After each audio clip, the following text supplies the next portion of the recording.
Welcome to On Air with Amber Wynn, where nonprofit leaders learn to fuse passion and commitment with proven business strategies to create long-term funding, impact, and sustainability. And now, here's your host and resident Philanthrepreneur, Amber Wynn. Hey fam, it's your girl, Amber Wynn, Philanthrepreneur. And today we are going to continue my conversation about, how can I phrase this? About taking care of home, right? Today's topic is, are you making a living wage? And the price of giving away your value, right? Because there is this misconception that a nonprofit is not supposed to make a profit, which is all the way wrong. There's this expectation that people are supposed to work for free. And what ends up happening is that our people with really good intentions, love for their community, they end up broke because they're tapping into their personal accounts to fund their nonprofits. And they end up more broke than the people that they're serving. So today's topic is, are you making a living wage and the price of giving away your value? When we come back, we'll dive in. Most founders don't realize that there are more applicants than there is money. This fact impacts a nonprofit's fundability. Nonprofit founders should administer research on their competitors, determine if their community is oversaturated, and identify their competitive advantage before they start a nonprofit. Check out How to Validate Your Nonprofit Idea, a step-by-step guide on how to administer the research you need to validate your idea before spending hundreds of hours and thousands of dollars, only to struggle to fund it. Get your copy today. Welcome back to On Air with Amber Wynn, your girl, Philanthrepreneur. Today we're talking about, are you making a living wage and the price of giving away your value? A lot of times people start their nonprofits thinking that there's this pot of grant money that's just going to fall in their lap. And they quickly realize that that's not the case. And so they struggle for, between 2 to 10 years self-funding their organization. And that comes at a price, right? Number one, when I talk to my nonprofit leaders, when they're honest with me, you know, they'll say, no, I'm not getting paid. I'm funding my nonprofit. And that's the case more than not. If you look at the IRS's website where nonprofits submit their 990s, you'll see that over 60% of the nonprofits in this country report a budget of $50,000 a year or less. So you know that they're not generating revenue. No organization can survive off of $50,000 a year. So it's important that you make a living wage because the nonprofit burnout rate is 54%. That's higher than any sector. And the reason why it's so high is because my amazing leaders are out there working their 9-to-5s and then working their nonprofits. They're taking their personal money to fund their organization. And they're not making living wages. If you don't get a consistent salary every year, guess what you are? You're a volunteer, right? Some people say, well, if I get a grant, I'll give myself a stipend. You getting a love offering. You're getting an honorarium. That is not the purpose of a public charity. A public charity is not supposed to put you into poverty, right? And so a living wage is what you should get if you were at a regular business. A nonprofit is not supposed to hire people at poverty level. That's not the purpose, right? The purpose of a nonprofit is to take the profits and to put it back into the community. That's the only difference. Outside of that, your staff, you should be making a living wage, right? So when I ask you, are you making a living wage? Because if you continue to deliver services by funding it, if you continue to deliver services by paying your staff part-time minimum wage, guess what you do? You undervalue what it is that you do. You do it for so long, people become, comfortable with that and they start to expect it. And that's what's wrong with the nonprofit sector right now. So many people are running their organizations out of their pockets, supplementing, those gaps that are not being filled by outside funding streams, that it is now the expectation. And I, for one, am not here for that. So today, I am going to put out a charge to all my executive directors that you stop self-funding your organization. And I know people are saying, oh, that's easier said than done. It is, because there is a roadmap out there for how to run a business. What you're running is not a business. A business means that you, my executive director, will receive living wages. You've just got to put in the infrastructure. You've just got to do what you need to do to make your nonprofit function as a business so that it qualifies for outside funding streams. The other thing I have to say is, if you think your nonprofit can survive off of grants alone, you are mistaken. That is the number one mistake that most founders make, thinking that they are going to start their nonprofit and run it solely off of grants. Grants should only be 35% of your budget. You should have a diverse funding streams whereby you have 10 different revenue streams, right? Corporate sponsorships, employee giving, branding, meaning you sell your products.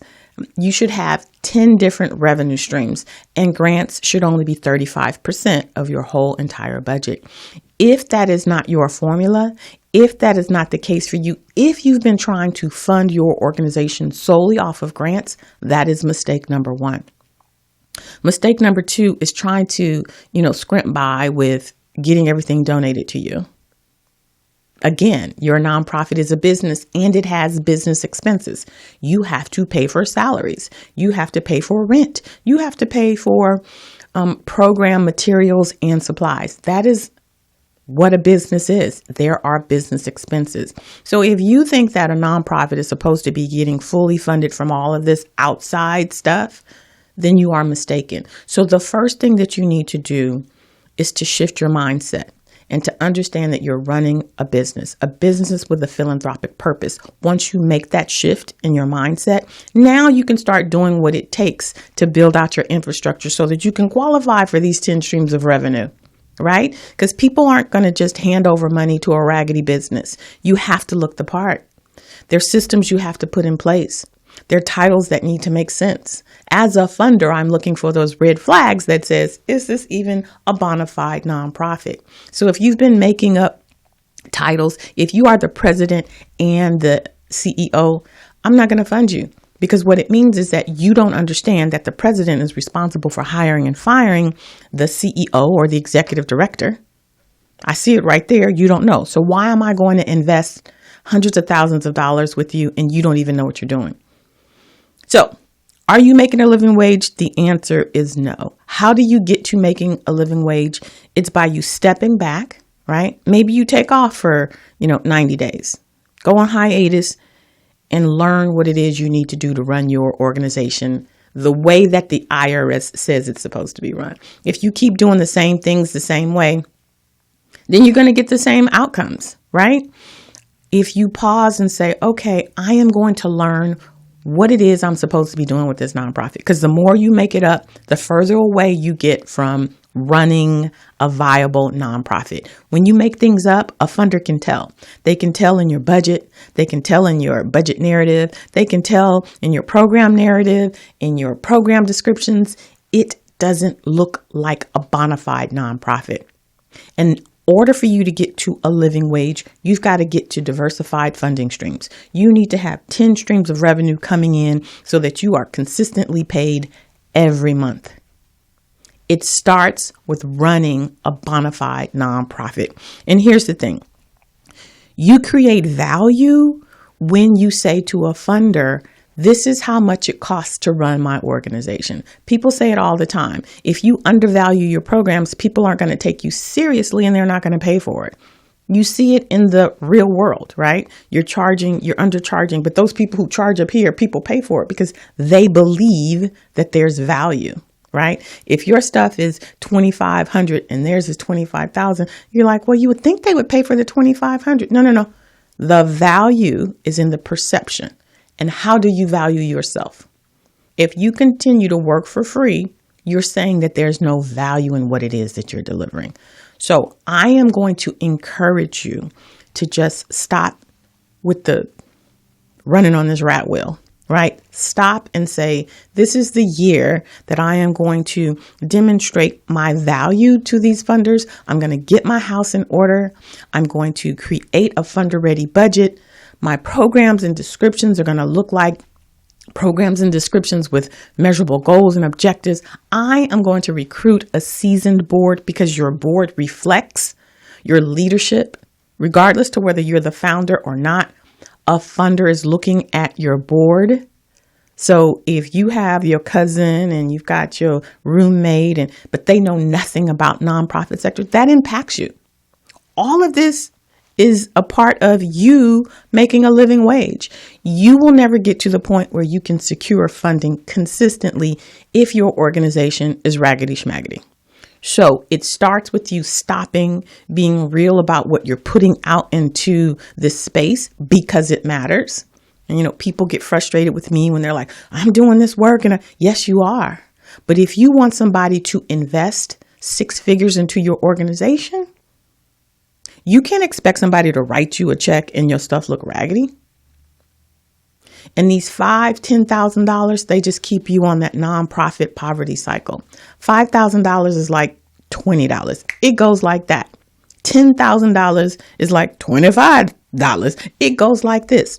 You should be bringing in 6 figures. You should be having contracts, and you should be getting individual donors donate to you monthly so that you have revenue coming in. And the only way that you're going to get to a living wage where you're making in your nonprofit what you're making in your 9-to-5 is if you create an organization that looks like a bona fide nonprofit. It's just that simple. I know you've been doing the work, but you're going to have to stop and do the work to get your house in order. And that's really what it comes down to. And I'm serious about this because people get frustrated. My founders get frustrated. But the reality is, if you create an organization that looks like a bona fide nonprofit, you will start to get funding. And not just grants. Grants are fine. But you will get other types of funding. You will have funders come to you. I've worked with so many nonprofits where when they first started with me, they were raggedy. They were like, I'm self-funding. I'm about to close down. And it took a little time because you have to restructure, you have to reframe. And then just a year later, I'm talking to my executive director. Oh yeah, Weingard approached me and they're talking. And I stopped them. I'm like, did you hear what you said? A funder approached you. And they stopped and they're like, yeah. I'm like, yeah, when we first started, you were self-funding your organization. Your hair was falling out. And now you have funders approaching you. This is what happens, right?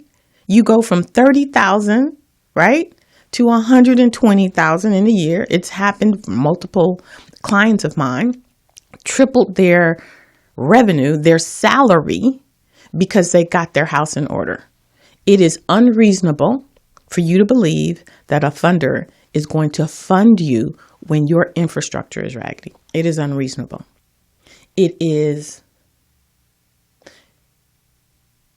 unreasonable because a funder has to be responsible with the way that they distribute their money, right? They have to go back and say to their board, they have to go back and say to their investors, we gave this organization $120,000, $500,000, because that's the type of money that you need.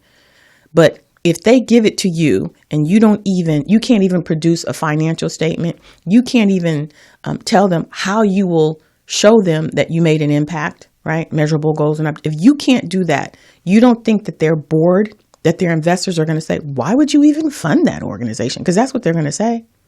They have to protect themselves. So if you don't come corrective, you can't give them what they need to demonstrate that you are a viable nonprofit. They are not going to fund you. And you will continue to struggle and not make a living wage. So I'm going to recommend that you go to my website, www.amberwynn.net, and start the process of getting your house in order. I've got a lot of free resources on my website. The first thing you want to do is look at the 90-day calendar because it gives you the 30,000, foot view. Look at the dashboard and it tells you everything that you need to have to be a bona fide nonprofit. You don't have to guess. You don't have to question. It lays it out for you. As a matter of fact, week by week with the 90-day calendar, what you should have. If you've been in existence for more than 2 years, ignore the week by week, but just look at what you should have in your organization in order for you to be a viable nonprofit. That dashboard, and these are free resources, you just download them, is going to tell you what you need to have a viable nonprofit. There's absolutely no reason for you not to be making a living wage because the roadmap is out there for you. You've just got to stop spinning your wheels, stop thinking that people are going to give you things when you don't look the part. Okay? All right. I'm off my soapbox. I know I went in hard right now, but when we come back, I'm going to answer your question on Ask Amber when we come back. Are you looking to leverage your 501c3 tax-exempt status to get products and services donated for an event, silent auction, or to support your programs, but aren't quite sure what to say? Get the Donation Request Letters Toolkit. It provides you with the templates you can customize to fit any request. Eliminate the guesswork of what to say, how to say it, and what to offer potential donors as benefits for their donation. You had no idea you should offer donors something in exchange for their donation, did you? Offering benefits triples your response rate. Plus, the toolkit comes with the donor acknowledgement form template. It's the form you give them after they donate. This toolkit has everything you need for a successful donation request. Order your copy today. Welcome back to On Air with Amber. Now it's time for your questions on Ask Amber. Today's question comes from Sylvia out of Whittier. Hi, Amber. A grant writer is offering to write us a grant for 25% of the grant. Is that too much? I'm thinking maybe 10% would be better. Sylvia, it's illegal to pay a grant writer from the grant that they were not budgeted for. It is illegal. Essentially, you're stealing from the grant to pay for services that have already been rendered. And that's how a funder looks at it. It's like paying the gardener from your grant. They had nothing to do with all of the negotiations, the budget that you wrote. They had nothing to do with it. You're saying, well, yeah, they wrote the grant. You should have paid them just like you would have paid your gardener for the services rendered. You're not saying to a funder that I am trustworthy, that I'm credible. What you're saying to them is, I will steal your money. Because that's essentially what you're doing. If that grant writer is not included in that budget, then you can't use it for that. And here's the thing. If the grant writer already wrote the grant, you can't include it in the budget. And just to clarify, a funder is not going to cover the fees for a grant writer because that is a business expense. So don't even put it on there. I was just being facetious. What I'm saying to you is, if a grant writer says to you, okay, I'll write this grant and you can pay me after it, run from them because they are unethical. 9 times out of 10, you probably won't win that grant. They're going to say, well, there's no guarantee. They're making money off of unsuspecting executive directors who don't understand that it is illegal. So they probably are reaching out to 10, 15, different people, getting between $2,000 to $3,500 from each one of you. That's how they're making their money. You're never going to see a grant. If you do, it may be a $5,000, $10,000, but it is illegal for you to pay a grant writer once they win the grant. They write the grant, you pay them for their services, and you keep it moving. I hope that helps, and I hope that everyone hears that. And the last thing I'm going to say about that is, if you cannot afford to pay a grant writer, you should not have a public charity, because that is a basic business expense. It is your responsibility to be able to pay grant writers. And if you can't, then it just means you're not ready for a nonprofit. It's okay, but you need to know that, right? And if you're like, but I think I am, then you need to generate enough unrestricted revenue so that you can pay that grant writer. And if that's what you're interested in doing, holla at your girl. I can help you create a budget whereby you can start to generate unrestricted revenue so that you can pay a grant writer and remain legal, because that's what you need to do. If you have a question, Sylvia, thank you so much for your question. It is a common question, especially with brand new executive directors and founders. If you have a question for me, hit me up on all of my socials. I'll be more than happy to answer your questions. Now we're moving on to my nonprofit spotlight. It's my favorite time of the episode because I get to shine a light on the individuals who are doing the work in the community, both as a nonprofit, which I really love to feature because my nonprofit leaders are always in the weeds doing the work. And it's through visibility that not only funders see you, but also your clients, right? But then there's also the people doing the work like myself, right? Nonprofit experts, contractors, consultants who are supporting you, who can help you scale. And we're on part 2 with our conversation with Simone Washington of Kiasi Tech Solutions, who's talking about the types of services that she's providing and how she actually got started with providing the services in the community. So let's take a look at part 2 of Kiasi Tech Solutions.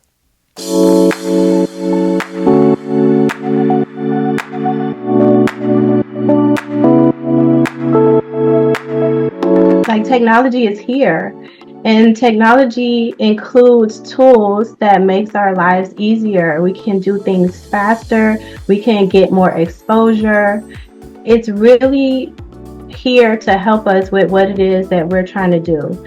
And so why then deprive yourself of the use of these tools for whatever it is that you're working on?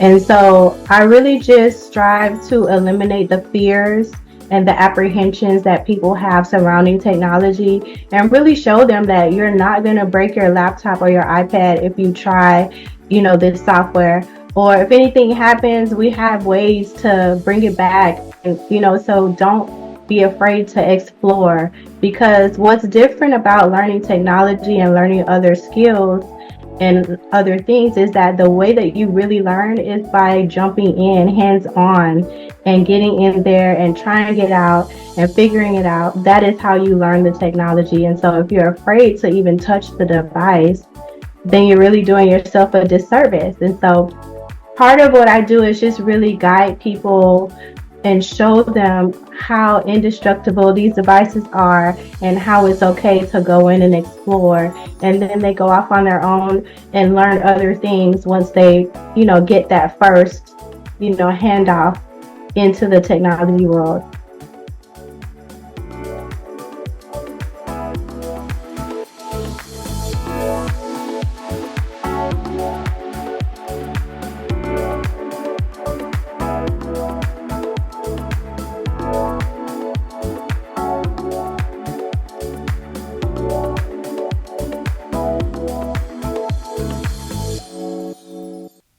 And we're back. That's part 2 of our conversation with Dr. Simone Washington of Kiasi Tech Solutions. If you're enjoying the conversation, go on over to my YouTube channel so you can hear the entire conversation, or join me for the part 3 and 4 that's coming up in the next couple of weeks. And so that's it for today's episode. If you're interested in making a living wage, this is what I'm here for. Hit me up on any of my socials. Go to my website, and it's www.amberwynn.net.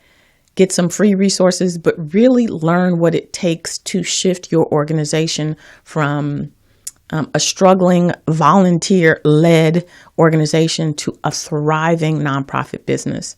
I have the roadmap for you. All you got to do is go check it out. Invest in yourself, because, the world needs nonprofits right now. All right. So that's all I got for you this week. I hope you join me next week. If you enjoyed anything that you heard today, be sure to like, be sure to subscribe, and be sure to share this episode with your colleagues in the nonprofit sector. And until next week, take care of yourself like you take care of your community. Thanks for listening. If you enjoyed this episode, subscribe and leave a review on iTunes. Head over to www.amberwynn.net/podcast for the links and resources mentioned in today's podcast. See you next time.